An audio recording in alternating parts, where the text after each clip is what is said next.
please welcome the new leader, by popular demand of the youngest citizens of Bangladesh, Muhammad Yunus.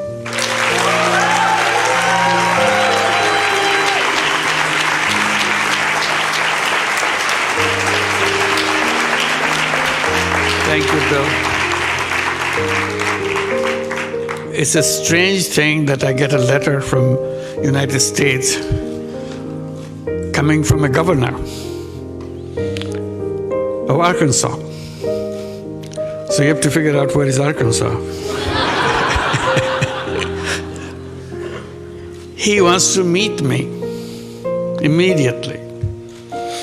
So I don't know how immediately that was.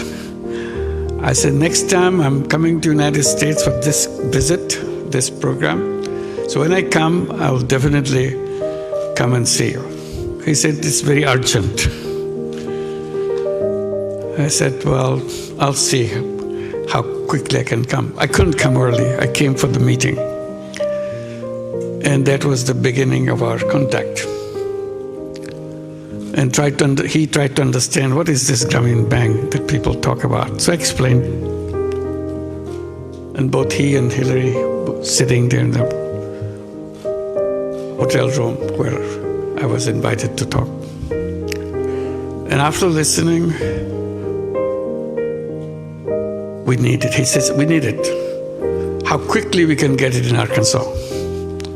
So that was the beginning of the whole story. So I visited in the same trip, Arkansas. He organized everything to go look at. That's amazing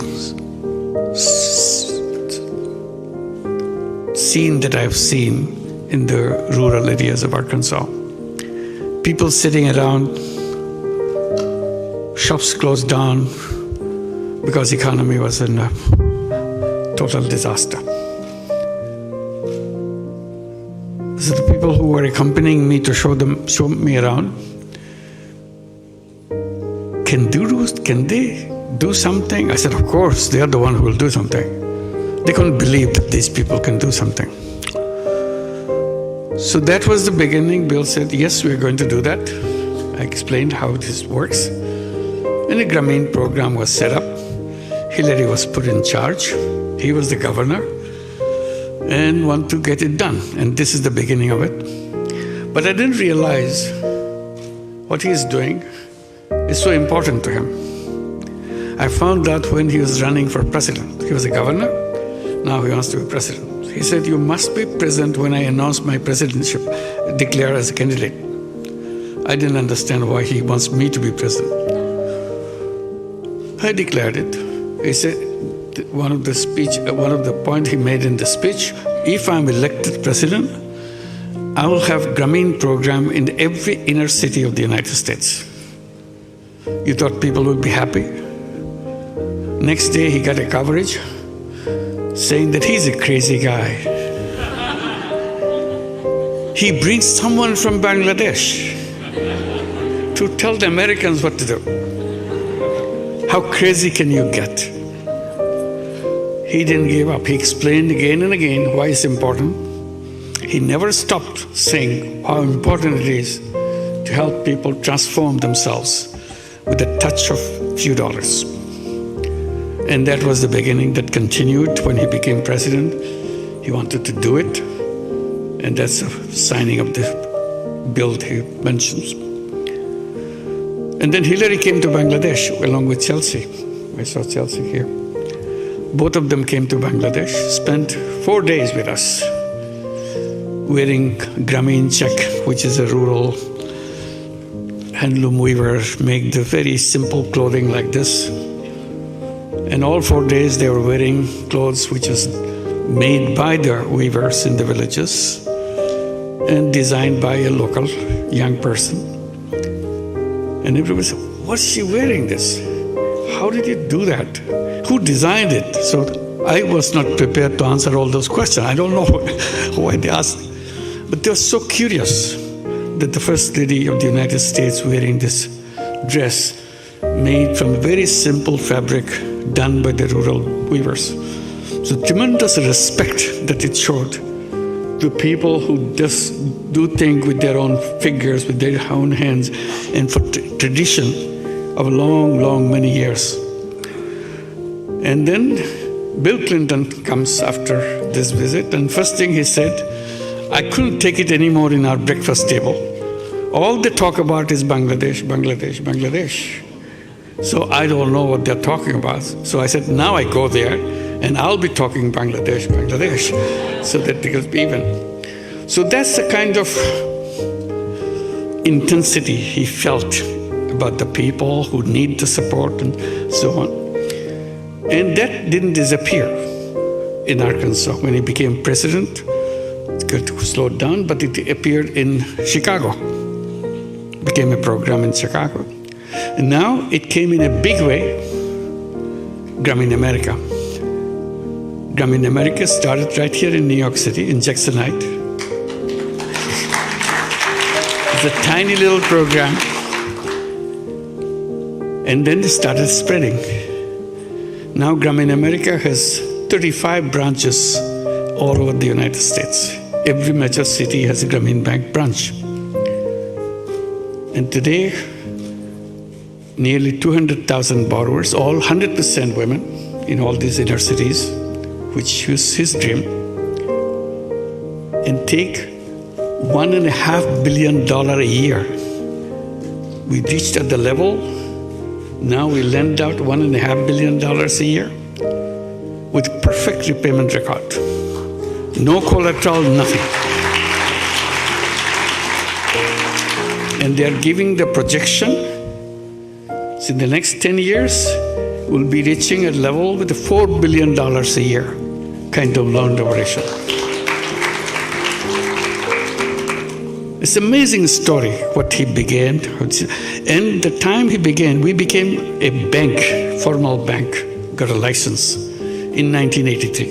It was a tiny little thing at that time. Bill invited me in 1986. Can you imagine? So his radar is catching signals where it's this tiny little thing. You still don't know what it will be like. But he wanted it to be in Arkansas. So that relationship between me and Bill and the family goes a long way, inspiring me to do things. And it continued that way. I was a regular participant of CGI ever since it began. But then got disconnected. I'm very happy to be back here.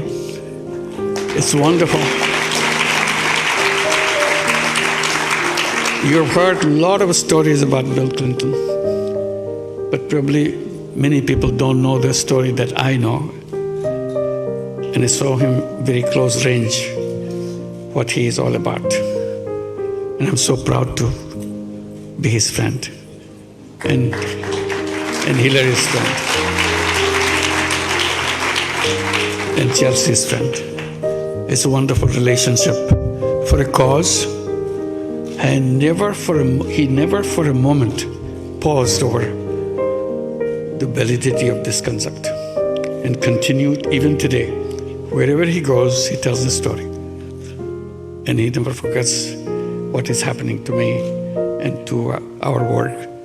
And thank you very much, Bill, for the wonderful friend that you have. Thank you. Thank you very much.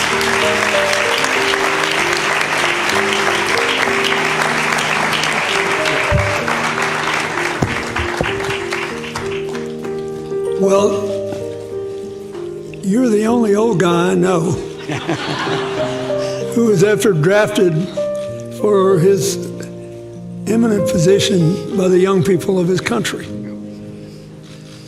And that's because he has succeeded in doing what we all must do. We all have to stay in the future business. Absolutely. And he is a walking testament to its riches. I'm very, very proud of you, very grateful for you. And I think all of us should wish Bangladesh well and do what we can to support them. Somebody has to fund the first loans, then the rest get repaid. Thank you. Thank you, and God bless you. Thank you. Let me just add a little bit on the Bangladesh situation now. It's quickly, because these are the young people that I've always been talking about, that the young people are the ones who should be leading the way, because all are kind of getting old-fashioned. So how to make things in the eyes of the young people and create the new life, create the new world for themselves. While I'm speaking on that theme, I didn't realize what will happen in Bangladesh. Suddenly all the young people of Bangladesh got together and said, enough is enough. We are not going to tolerate it anymore. And they didn't. They sacrificed themselves in front of the bullets fired by Bangladeshi government and sacrificed their lives. Yeah, I just saw some video going on. So they just stood there, saying, how many of us you can kill? We are here, kill us. But we are going to change the world, change Bangladesh. And that is the promise they made, that they want to create a new Bangladesh, Bangladesh's next version, with the youth version. So this is the commitment they made and invited me after the previous government left the country. So invited me to head the country. This is what I'm doing, trying to implement what the dreams of the young people had promised to the nation, how it can be done. The whole nation, they mobilized the whole nation together. It's not just the young people. Every single person in Bangladesh support this cause. And I'm very happy with the support in the people of the United States to make that happen. And the sky's the limit. They want to make this Bangladesh called New Bangladesh. They said we put the reset button, old is gone.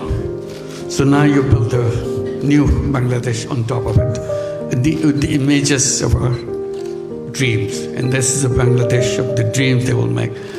Some of the leaders of the student movement are here. Yeah, want to see you? Stand up.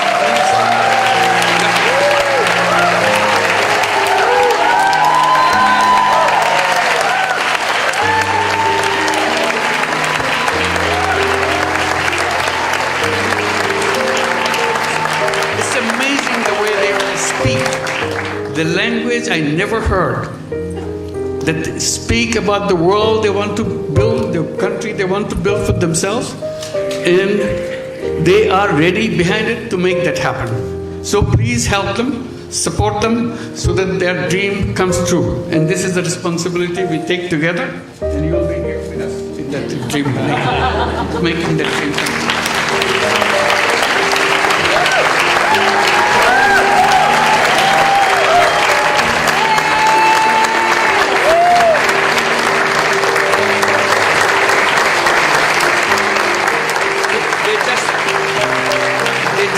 Like any other young person, you will not recognize her. But when you see them in action, when you hear them speak, you'll be shaking. They shook the whole country by their speeches, by their dedication, their commitment. They said, you can kill us anytime you want, but we are not giving up. And he is known as to be the brain behind the whole revolution. So he denies it repeatedly. He said, not me, many others. But that's how he is recognized, that he's the brain behind the whole thing. It's amazing, meticulously designed thing. It's not just suddenly came, it's not like that. Very well designed. Even the leadership pattern, people don't know who the leader is. So you can't catch one and say, okay, it's over. It's not over. So it's completely diverse. When they speak, the language is something it inspires any young person anywhere, any person anywhere in the world. These are the guys. Let's give them a big applause. So this is the Bangladesh. They are the one creating the new version of Bangladesh. Let's wish them a success. Thank you very much.